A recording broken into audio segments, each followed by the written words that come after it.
Hola amigos, ¿qué tal? Stuart here from Spain Speaks with another update of the current situation here in Spain. Day 22 now of the lockdown, and we had some bad news yesterday regarding the lockdown, and I'll go through that in a minute. But firstly, I'd just like to say thanks for all of the comments on the last video, 500 plus comments.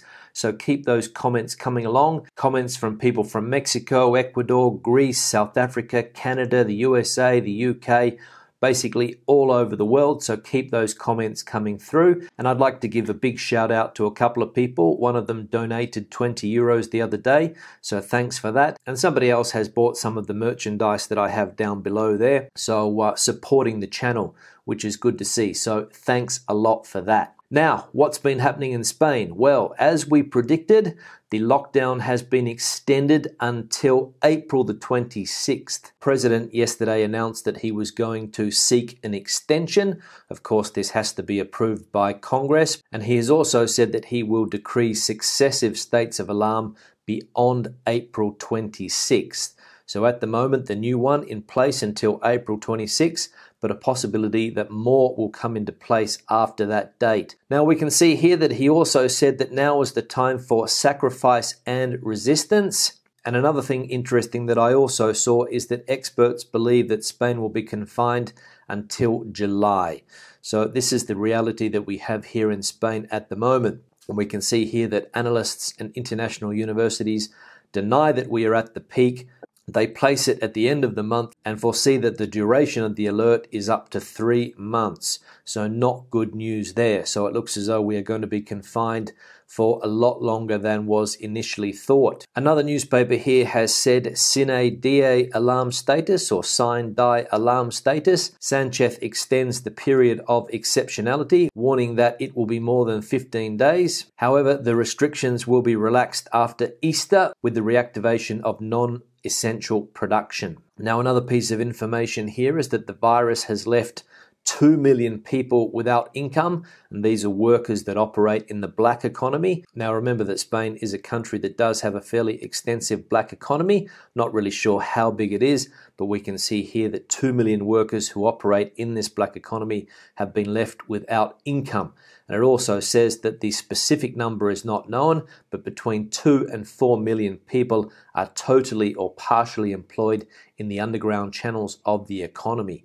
So these people obviously doing it tough, because if you can't go outside, how are you going to go about your business? So extra people feeling the pinch there, those that are in the black economy. Now there was a bit of news yesterday that the government was going to recommend that people wear masks. And that led to a lot of people trying to find out where they can source one of these masks from. Now this is a bit strange because the health department here said a few weeks ago that it doesn't make any sense to wear masks, and now it wants the entire population to wear one. And we can see here that one newspaper said that in search of a mask, mission impossible. The government announcement has triggered queries and waiting lists at pharmacies, which have been without them for at least a month. And one pharmacist went on the record here saying that they can't tell you the number of people who have been able to ask us about masks. We have a list of about 200. They're excited when we sign them up, but I don't really know when they will arrive. Now again, I went into a bit of a panic yesterday when I heard this news, but it hasn't been made official. Now some news here hot off the press, and it is that Spain adds 674 mortalities in the last 24 hours. The lowest number in the last 8 days, and we can see the picture here of the graph, and the trend is definitely going down here. So it is good news that we are reaching a stage where there are less people passing away. So it's good to see that the measures that have been put in place are starting to have some type of effect. Now let's have a look at some of the comments from the last video. The first one here from Stevo78822 says, 9,000 people died in Spain every week before this problem appeared. Now that's more or less true. If you look at the statistics, every year a lot of people die. I mean, let's be honest, a lot of people die of different things. They die of cancers, they die from flu-related symptoms, they die of other things. So a lot of people die every year. I'm not sure if it's 9,000 people a week, but probably it's around that figure. And it is true, but we can see here in another headline that the pandemic has shot up the mortality rate in Spain by 40%, and the deaths of people over 75 has increased exponentially in the second half of March, and it doubled in Madrid and Navarra and almost tripled in Castilla, León and Castilla-La Mancha. So a lot more people are passing away because of this. Yes, a lot of people do die every month. Yes, a lot of people do die every day. Yes, a lot of people do die every week. But here we can see that a lot more people than normal are passing away, and especially the elderly. And that is why we have these measures in place, in my opinion. Now, another comment here from Lisa A. She says, Stuart, to be fair, the underpreparedness for this kind of pandemic seems to be a worldwide problem. And it's true, Spain wasn't prepared, Italy wasn't prepared, the UK doesn't seem to have been prepared, the USA. There are very few countries in the world that seem to be prepared for this. And for a lot of countries, it depends where they are in the world. So if you're in the Southern Hemisphere, Australia, New Zealand, South Africa, Argentina, for example, you're coming out of your summer and you're going into your winter when other problems do occur. Flus, colds, etc. And the main problem is to keep the hospital system from collapsing. If people are going to the hospital with normal flu symptoms, etc., and you put this on top of that, and that's when the problems start to occur. N. Garcia also says that this is not a justification, but Spanish politicians get paid very high salaries to do their jobs. Public health authorities did not do their job of keeping the public safe. Heads should roll. Now, probably in time, heads will roll. There'll be a lot of people that'll be forced to accept responsibility for not doing things earlier.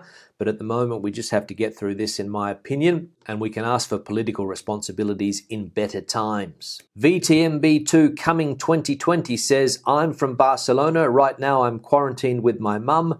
My 2 grandparents are dependent, and my mum once a week goes to do grocery shopping for them. They deliver it to the door, and no one has close contact with them. If you care for a dependent person, you are allowed to do so, but you need a mobility certificate that you can search for online.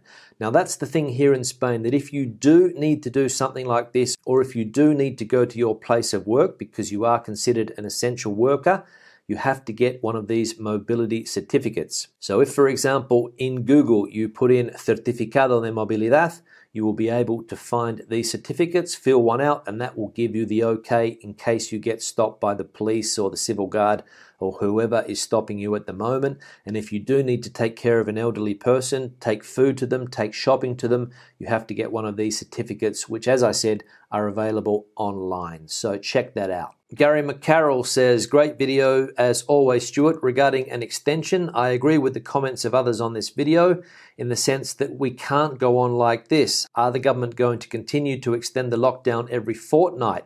There comes a point when the citizens of a country have to say enough is enough. We didn't create this problem. It's not our fault, yet we are being punished as though it were. Now, this is a big problem, and I can understand a lot of people are frustrated at the moment. Now, I was optimistic about the initial 15-day lockdown. Then came the extension, and now another one. And is there going to be another one in the future? As we saw before, more than likely. There's nothing we can do about it. We're all in this together. And I saw another comment by Gary where he said it's like being at school and one person does something wrong and the whole class gets into trouble. Yeah, basically that's what's going on. The government here feels that it's necessary for everybody to be confined because obviously they don't trust people to act responsibly. And that's one of the main problems. And we can see here that there are a lot of people that aren't taking this problem seriously. We can see here in this crowded street in Madrid, there's a lot of trickery in this neighborhood because some people are going out 3 times a day. Some people are still going to visit villages. One person here said that they live in a village very close to Madrid here called Sigüenza, and people are coming every day to visit the village. So a lot of people are not paying attention to the lockdown rules. And this is why the government feels that it's necessary to do these strict measures. However, I do believe that the majority of people are paying attention to what the government says and are abiding to the lockdown laws. And Matt says here, hi Stuart, in Las Palmas de Gran Canaria, collaboration with the lockdown is strong and sincere. Where I live here, I went to the supermarket the other day and I didn't see anybody on the streets except for people with dogs. So in areas like this, people are adhering to the lockdown laws, but unfortunately, not everybody. Now, Ellie says here that she has a trip planned for Spain in early June. Do you think things would be back to normal? Now, 2 weeks ago, I might have said yes, but today I don't think so. June is not too far away, and remember that these lockdown restrictions are being extended to the end of this month and possibly even longer. So I don't think travel will get back to normal anytime in the near future. So to answer that question there, I don't think so at the moment, Ellie. Comment here from James. He says he lives in Athens in the USA. He works in a gas station and the price at the moment is $1.89 per gallon. I look forward to your videos and I can see our progression as compared to yours. Just a few weeks behind you though. It's still fairly free here, but things are progressing down a similar path to yours.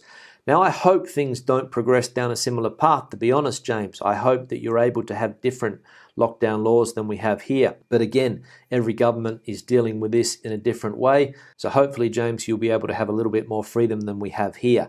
And as for the price of gas, cheap at the moment, but we can't drive our cars. We can't really go anywhere. So cheap petrol, can't drive, so can't really take advantage of that. Eddie Gordon says, things will never get back to normal. I may believe that kissing on the cheek greetings may stop, as well as hugging, resulting to the British way of just nodding your head on meeting.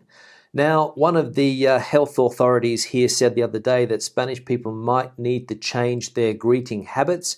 He suggested that we take up the Japanese bow. Now, obviously, he said that with tongue in cheek, but I think a lot of people are going to reassess the way that they do greet people, and a lot of people are going to be wary of giving the two kisses, giving the hug, shaking people's hands, going into crowded bars and restaurants and sitting very close to people. And I think, Eddie, that a lot of people probably will change their greeting habits when this problem is over. Now, Paul Conway says here that since the lockdown, he's ordered products from Amazon on 4 separate occasions, and he's noticed that the delivery time has reduced on each occasion. So it looks like they're getting on top of their business. Amazon is working very well, at least here in Madrid. My girlfriend ordered something on Friday and it arrived on Saturday morning. So Amazon is working very well, except for the Prime Now, the supermarket service, which is still a bit slow, but I think they'll get on top of that eventually. But the normal Amazon stuff is working very well. Finally, one here from Stacy. You seem to be attracting the odd troll and conspiracy theorist. Sad social media has to be like this. Well, social media is like this. You cannot believe the amount of people that are telling me that this is a conspiracy theory. They're sending me links with videos about empty hospitals, to listen to specific YouTubers who are denying everything that is going on at the moment. Now, I don't normally go for conspiracy theories or alternative theories, if you like, but I understand that people do. And people can do whatever they want. I'm not going to say that something isn't true. I'm not going to say that something is true. People can watch whatever they want. That's the purpose of social media. That's the purpose of platforms like this. That people can watch whatever they want and they can take their own decisions and they can make up their own mind. But it is true that there are lots of people out there spreading alternative points of view to the mainstream media. And as I said, they can do whatever they want. Now, that's all I have to say today. Questions or comments, please leave them in the section below. I'll let you guys debate it out in the comment section. Give the video a thumbs up if you liked it, and I'll see you in the next one. Hasta luego.